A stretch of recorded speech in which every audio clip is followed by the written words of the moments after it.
Sao cái tài? Yeah. Sao cái tài? Theo cái bộ nó có lúc hiện ra rồi. Nó phát hiện ưu điểm đây mà tôi chuẩn bị sai rồi mới này được. Theo bộ trong hiện bây giờ. Sao luôn? Cái ở đâu vậy? Sao vậy? Về. Anh lúc này sao vậy? Ở đâu ngủ à? Theo rồi đi ra đi. TV là ngủ à? Ngủ lúc bao nhiêu lệ? Về. Đi mà không có gì đâu. Đã đi giang đi lúc mà xuân này. Đã tiệt ra mà ngủ. Hay à mấy trái bưởi. Lúc qua hà ya cái. Lúc qua ya cái, đã bên bỏ ya rồi khana ya rồi đục ya. Ông mi, lúc đục cái người nào yêu mà phía bên này đa sĩ đồ ya. Bây giờ bảo. Bây giờ đâu bảo lúc đa sĩ cái nào này. Lông tim mà gì này. Nó lông tim mà làm cao mu. Nó lông tim mà gì này, phải làm gì? Nó lông tim mà này thôi, ngã chịu đâu gì luôn, ngã cố luôn, thấy gì điểm sao? Ở đây mà cao nó lông tim gì này, cao mình ngã chịu đâu ngã cố thì ông ngã vào lâu thà luôn đấy, xia. Thế à, yogi sao? Ta đang làm mồi, thế à, số mà uốn thòng. Thế à, số mà uốn thòng này bao quát chán này. Thế à, số mà uốn thòng này bao quát, aku luôn miếng. Aku luôn ola. Nà là cái này bỏ đi chỉ có luôn này. Aku mà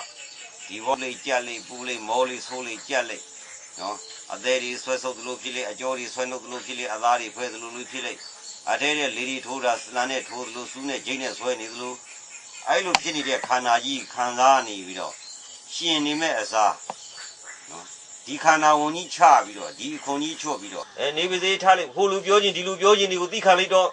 Ai bảo mà biểu này đó, tiệt về nát đó, tiệt về sưu đó, bảo mà đào đào mũi machine đó, đào đào mũi à, cuối cùng thì đào đào đây mấy đó xin vào là, đào đào đây mấy đó xin vào là, bảo lâu mà lấy, bảo đi đào đào mà lấy, bảo mà đào đào lúc mấy đó đấy lúc bảo bị lúc giá ông mới sao lúc này ra đấy, mà phía này nó cái bảo là số là cuối cùng thì đào đào rồi lấy, đi khám mà,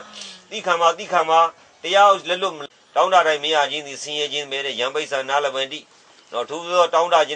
này lúc chỉ này biểu chỉ này mấy vào là. Mà ya là ăn đam hộp vào là ăn đam là solution ya mà bỏ ăn đam mua luôn mà ya vào là ăn đam này thì là ăn đam luôn mà xoay vào này tôi yes để bị cái đấy cái hoàn mỹ hoàn làဖြစ်ngã luôn nào cái đâu thì đã bao nhiêu ngã đủ mà luôn ngã đồ luôn là ngã rồi mà luôn lại mấy số bị ăn đi luônဖြစ်à nằm muốn nào bị rồi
ခံစားနေရတယ်တော့ကောင်းလူကြီးကိုလိုက်ကြည့်နေတယ်လူကြီးဘယ်နေရာပါဖြစ်နေတယ်ဟိုနေရာကိုဖြစ်နေတယ်ဘယ်နေရာကိုက်နေတယ်ဘယ်နေရာနာနေတယ်လို့ဘာလို့လိုက်ကြည့်နေတာလဲအဲ့တော့သတိထားတာ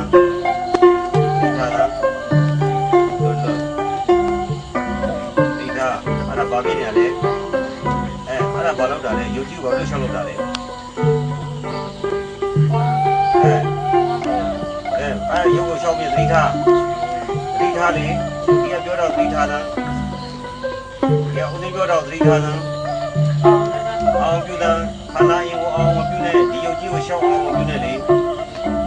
ဒီခန္ဓာကြီးကိုအောင်မပြုနဲ့လေဒုက္ခပေးနေတဲ့အာယုံကြီးကိုဘာလို့လိုက်ကြည့်နေတာလဲပါတယ်ဆိုတာကိုသွားကြိုင်တော့ဘာလို့သွားကြိုင်တာလဲဒီခန္ဓာကိုယ်ယူဘာလို့အောင်ကြည့်တာလဲဒီကြဆောင်တဲ့ပါဒီခန္ဓာကိုယ်ကိုယ်လိုမလိုက်ဘူးဆိုတာကိုပြောလို့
ကိုယ့်အဝင်နဲ့စီဒီယုတ်တရားကြီး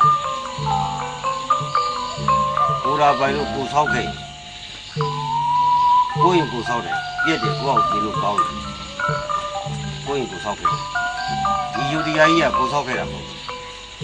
အဲ့ဒါကိုညံနဲ့ထည့်ခေါင်းထဲမှာထည့်ကိုလုပ်ခဲ့တာပါလို့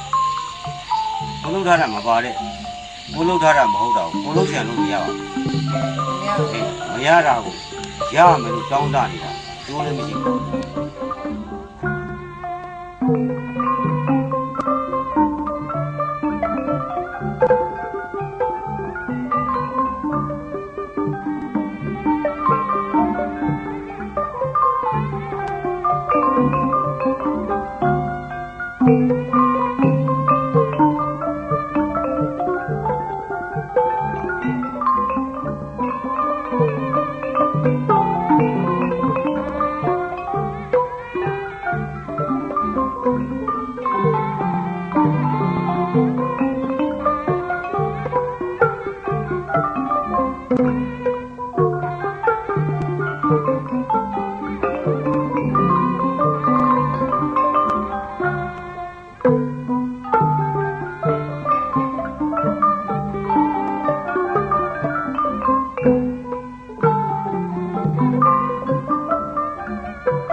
သက်တာရောက်ချင်တာအာမန်အားငယ်တယ် အာဟုမရှိဘူးအာဟုရှိရင်တော့မအောင်ဘူးဘုရားကမကြီးကကျမ်းမာရေးမကောင်းဘူးဆိုတော့အားနေဦးဇင်းတို့ကြတော့တဲ့ပြောရင်ညံ့အောင်သေးနေတာဘောတခါလူနာတွေသွားခဲ့ရင်သူတို့ကတော့ယောဂနဲ့ငါအပြင်မသိနိုင်ဘူးအခုလိုလဲဆိုတော့မသိလို့ရှင်နေတော့လေယုတ်ကြီးအစာကျွေးတဲ့အလုပ်အချိန်ရက်တွေကျိုးလို့ပါရေချိုးတဲ့အလုပ်ထပ်လို့ယူပေးတဲ့ပေါက်ပေးတဲ့အလုပ်ထပ်လို့သိပေးတဲ့လုပ်ထပ်လို့ဒီလိုတင်နေကြကျန်တာဘာမှမဟုတ်ဘူးဘာဖြစ်လို့လဲဆိုတော့လူတွေကဥပမာပြီးဒီကမကြီးအဲ့ဒါဘောနေလိုက်နာကြည့်ကြတယ်ဒီကမကြီးသူတော်ကောင်းပန်းလို့ရှိအောင်လန်းဆရာတော်ဘုရားအဲ့တော့ဒီကမကြီးဒုနာများကိုဦးဇင်းကကြည့်ကြမှာကဲတင်လေးရရှိပါတယ်ဒီကမကြီးအခုစဉ်းစားတဲ့စိတ်သာသနာပြုတရားဟောတရားပြကျန်တဲ့စိတ်ကိုနေရာဘူးကောင်းသွားကြည့်လေပေါင်းသွားကြည့်လေခြေပြားသွားကြည့်လေဗိုက်ထဲသွားကြည့်လေဟိုသွားကြည့်လေစိတ်ကြည့်လေတနုံနုံဆင်းရဲကြီးဝေဒနာမိအဲ့ဒီစိတ်ကိုနေရာနေတာမျိုးကဲတင်နေပါ၍ရှေ့ကရွတ်ကြည့်တဲ့စိတ်ပေါ်လာရင်လက်ရောလောက်ရမယ်နောက်ထပ်လက်ရောနဲ့ပဲစိတ်နောက်စိတ်နဲ့အဲ့ဒီစိတ်ကလေးပေါ်လာတော့ဒါရကတို့တေဂာနီမမချိန်မရှိတော့ရှေ့ကတွေးတဲ့စိတ်ပေါ်လာရင်နောက်စိတ်ကပြန်အလွန်အားကိုရရှာရှေ့ကလူကျင်တဲ့စိတ်ပေါ်လာရင်ရှင်သူထက်တေးမိလူလို့မရအောင်မလုပ်တော့ပဲနဲ့စိတ်ရှိထားပြီးတော့လူလို့တော့မယ်နဲ့လူလို့ကျင်မှုအားပေးနေတဲ့စိတ်ကလေးကိုနောက်စိတ်နဲ့ပြန်ပြီးတရားကျင့်မှုချိန်ဆွဲနေကြတယ်အဲ့ဒါဆိုခဏလေးနဲ့တေဂာနီလူတွေကိုတော့ငါလူအောင်ကဲမယ်မတားကြနဲ့ဒီမတန်ဆရာဘုရားကြီးကမိန့်ကြားတော်မူတယ်စိတ်ငြိမ်ပဲနဲ့စိတ်ကလေးရထားလို့ရပါမယ်ဒီမှာရကြည့်တာမြေလုံးလေးမိတ်ပြီးတော့ဘာစိတ်မှတွေးခြင်းကြံခြင်းစကားပြောခြင်းဝေဖန်ခြင်းနော်စဉ်းစားခြင်းဘာမှမထားဘဲနဲ့တော့ပိတ်ပြီးခဏလေးတွေးလုံးကြံလုံးစဉ်းစားမှုတွေကိုရပ်ကြည့်တာဦးဇင်းမင်းမရပ်လို့ရရဲ့လားရလားဟုတ်ပြီဘာမှမတွေးမတော့ဘူးအဲ့လိုမတွေးမတော့ဘဲရပ်နေတဲ့အခါမှာပူတာတို့နာတာတို့ညောင်းတာတို့ရှိသေးတယ်ဩအဲ့လိုဆိုပူတယ်ညောင်းတယ်ဆိုတာရုပ်မှမဟုတ်စိတ်ဟုတ်ပြီလားဓမ္မကြီးကရုပ်ကိုသွားဆွဲထားတယ်ဒီစိတ်ကတာအဲ့ဒါကိုနှလုံးမသွင်းတော့ဘူးဆိုရင်မနေနိုင်ဘူးလူလုံးနဲ့ပူတယ်နားတယ်မခံနိုင်ဘူးဆိုတာရှိသေးလားရှိတော့အဲ့လိုဆိုရင်ပူတယ်တင်းတယ်တောင်းတယ်မခံနိုင်ဘူးဆင်းရဲတယ်ဆိုတာရုပ်မှလားစိတ်မှစိတ်မှဟုတ်ပြီဓမ္မကြီးကစိတ်မှဖြစ်နေတာကိုရုပ်သွားဆွဲတာမှားနေတယ်ဟုတ်ပြီနော်အကယ်၍လူတယောက်ကိုဗျာလူတယောက်ကိုငွေသေးပေးပြီးတော့အဲ့ဒီပုဂ္ဂိုလ်မိစားနဲ့ထုံးမယ်ပူမလားရှင်းရပါမလားငွေသေးပေးထားရင်ဟုတ်ဒါရုပ်ကြီးကတော့မိစားကြီးနဲ့ထိုးထားပြီနဲ့စိတ်ကနှလုံးမသွင်းဆင်းရပါမလားဒါဖြင့်ဆင်းရဲတယ်ပူတယ်အဲ့လိုငွေသေးပေးထားပြီးတော့မိစားနဲ့ထိုးတော့ပူတယ်ဆိုတဲ့တင်ညာအမှတ်ပြုတဲ့စိတ်ပေါ်လာဟုတ်အဲ့တော့ငွေသေးလေးပြေသွားရောဒီစိတ်လေးပြေလာတော့ပူတယ်လို့ပေါ်မလာဘူးလားပေါ်လာတယ်ဒါရင်ပူတာကရုပ်မှပူတာလားစိတ်မှပူတာစိတ်မှပူတာဟုတ်စိတ်မှပူတာကိုဓမ္မကြီးကဘိုက်ကပူတယ်သွားပြောနေတာမှားနေဟုတ်ပြီနော်အဲ့တော့ပူတယ်ဆိုတာစိတ်နားတယ်ဆိုတာစိတ်နော်ဆင်းရဲတယ်ဆိုတာစိတ်ဒေါသဖြစ်တာစိတ်ရုံညင်လှုပ်ချင်တာစိတ်အဲ့ဒီဟာတွေအကုန်မေးသေးပေးထားလို့ရှိရင်မိစားနဲ့ထိုးလွှတ်နဲ့တိုက်တဲ့ဓာတ်နဲ့ထိုးပါမလို့ဓာတ်နဲ့ထိုးလူချင်းတွန့်ကျင်တာလည်းမရှိတော့ဘူးအဲ့တော့လူချင်းတွန့်ကျင်တယ်မခံနိုင်မှုစီးရတဲ့ရုံးမဲ့ကံမဲ့ဆိုတာရုပ်မှလားစိတ်မှလားစိတ်မှပါဗျာအဲ့ဒီစိတ်ကလေးမပေါ်ဘဲနဲ့ချုပ်နေလူချင်းတဲ့စိတ်ရှိသေးလားရှိတယ်ဟုတ်ပြီအဲ့တော့ဒီကမိုင်းနဲ့ဦးဇင်းနဲ့လက်တွေ့ကြည့်ကြအောင်ညလုံးလေးမှိုက်လေဟောအဲ့ဒါကမိုင်းအဲ့ဒါလိုက်ရောဟုတ်ပြီနော်ဟုတ်ပြလိုက်ဟုတ်ပြီဖိုက်သိလိုက်နိုင်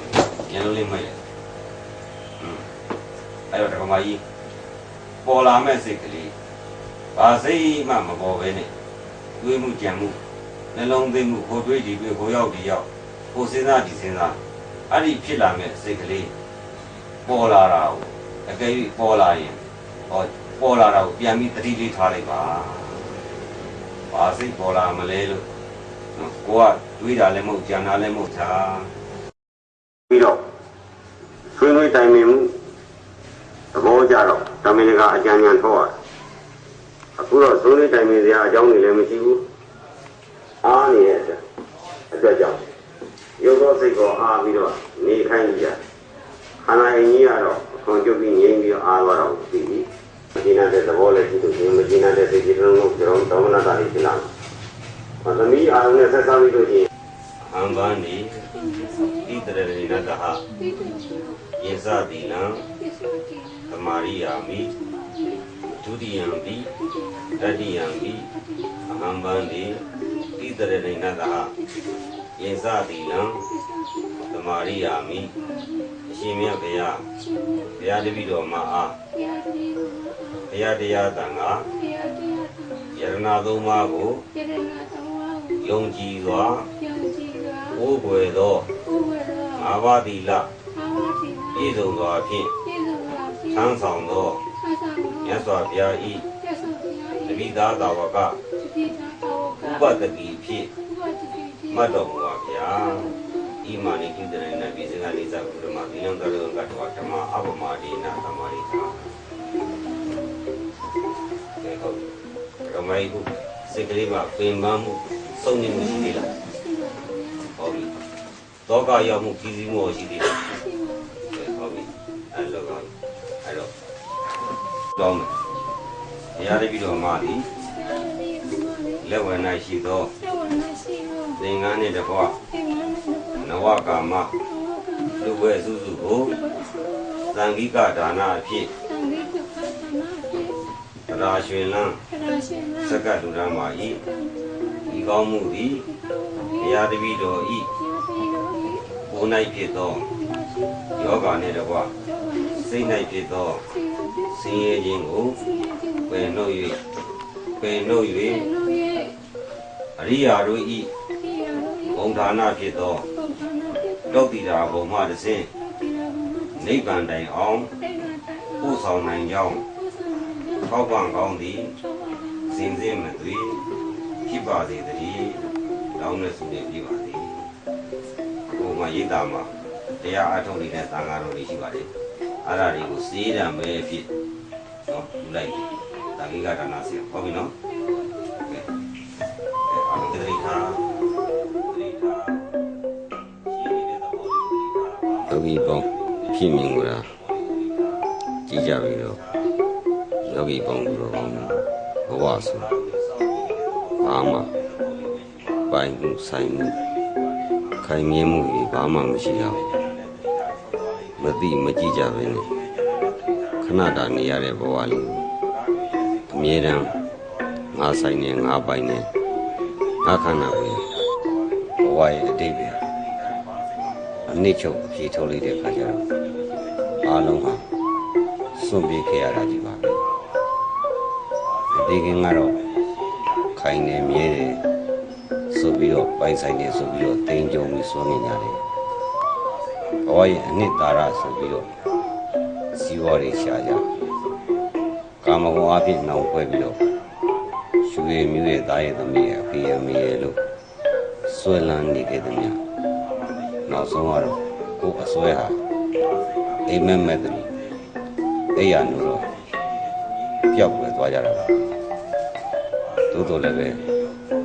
ဒါကိုမသိတော့ခဏတာနေရတဲ့ဘဝလေးကိုမြဲတယ်ထင်ပြီးတော့သူတဲ့ငါအပြိုင်ရှားကြဖွေကြလောက်ကြကြင်ကြရပြန်လို့လေရှင်းနေပြီးမှန်တဲ့ကြပြောကြစိတ်ရဲ့ငြိမ်းချမ်းရာဆိုပြီးတော့ပစ္စည်းတွေရှားကြကြည်နူးဝရဖြစ်တဲ့အာယုန်ဒီမှာခံစားကြပျော်ပွဲရှင်ပွဲတွေနဲ့ဆံစားကြစိတ်ရဲ့ငြိမ်းမယ်ဆိုပြီးတော့တောင်းလာနေကွာယူရင်းတာယာပွဲတွေကိုခံစားကြပျော်မှုရှင်မှုနဲ့ကွာကျဉ်းနှံမောမြောက်မှုတွေနဲ့ခဏတာပြည့်စုံလေးတွေလို့ဆိုရပါမယ်ဘဝအနီးကုန်အဆုံးသတ်တဲ့တရားကျင့်ရတဲ့ယောဂီများဦးဇင်းသာသနာပြုခဲ့တဲ့အတွေ့အကြုံကိုအခုဒီမှာဗီဒီယိုမှတ်တမ်းပြခဲ့ပါတယ်ဆေးရုံနေအိမ်ဒီမှာအသေးအံဒီကံဒီမှာဆရာတော်ကြွပါဦးဆိုပြီးတော့လိုက်ကြခဲ့ရတယ်အချိန်တခါပေုံနဲ့ထိုပုဂ္ဂိုလ်တွေဟာသီတာတော်မှပုံစံပေါ်ရင်တောင်းနေပြောင်းပြည့်ခြင်းနဲ့တွေ့ခြင်းမရှိဘူး။အော်ဟင်းကြီးညူပြီးတော့လည်းမသေးရဘူး။ ဒီကနေ့မိကောင်းဆွေကောင်းဆိုလို့ဒီကောင်းနဲ့တွေ့သွားတဲ့ခါကျတော့သိချင်းစင်းရဲမှလွတ်သွားတယ်ဖြေထုတ်ကြည့်တဲ့ခါကျတော့ကျင့်စဉ်မှန်ဖို့နီးမှန်ဖို့အရေးကြီးကြောင်းဖြေထွက်လာပါတယ်တရားကျင့်တဲ့ဆိုတာအရေးတွက်တဲ့ကျင့်ချင်းအရေးချင်းတဲ့ကျင့်ချင်းဆိုတာနှမျိုးရှိတယ်အရေးတွက်တဲ့ကျင့်တဲ့ဆိုတာကတော့ဒီလိုပဲသူကရိတ်တာသွားပြီးတရားအထုတ်ကြတယ်သတ်မှတ်တဲ့အချိန်လေးတွေထိုင်ရတယ်အဲ့လိုထိုင်ကြတာကိုပဲတရားထိုင်နေဆိုတဲ့အရေးတွက်တဲ့ရောက်ပါပါတယ်အရေးချင်းတဲ့ထိုင်နေဆိုတာကအခုလိုသေကံဒီမှာမချိမဆန့်ခံစားရတော့မယ်အချိန်အပြင်းထန်ဆုံးသေအောင်တတ်မဲ့ဒုက္ခဝိနာနဲ့တွေ့ဆုံနေတဲ့အချိန်မှာပင်မမှုမရှိဆင်းရဲမှုမရှိညီညွတ်အောင်ခြင်းမရှိဘဲနဲ့သေသွားနိုင်တယ်ဆိုတာဒုက္ခဝိနာမှာဒေါသရုံးကန်ခြင်းနဲ့ဆိုတဲ့လောဘမှာလွတ်လို့ဒီစိတ်တွေငြိမ်းလို့သာလည်းငြိမ်းပြီးတော့သေသွားနိုင်မှာဖြစ်ပါလေအဲ့တော့ကျင့်စဉ်မှန်နေဆိုတာဒီချင်းနဲ့ကျင့်နေဆိုတာကဆရာထံဒီခံပြီးတပိုင်းအောင်သွားပြီးရိတ်တာတဲ့တရားကျင့်နေတယ်ခန္ဓာရဲ့ဒုက္ခမှာစိတ်မှာကန့်ညိလောင်နေတဲ့ဒိဋ္ဌိမီဒေါသမီလောဘမီတောက်လာအောင်ကာယကဒုက္ခဝေဒနာနဲ့သိတဲ့တိစောင့်ပြီးတော့မမျောတော့ဘဲနဲ့တဘာဝင်ထဲမှာနေပေါ်ထုတ်ပြီးတော့မနဲ့အပြီးပဲတတ်တာပါစစ်မြောက်ခင်ကစစ်သင်္นานတက်ကြတယ်အသေးခင်တည်းကအသေးသင်္นานတက်ကြပါလေအဲ့လိုတရားကျင့်တဲ့အခါမှာအရေးချင်းနဲ့ကျင့်နေဆိုတာက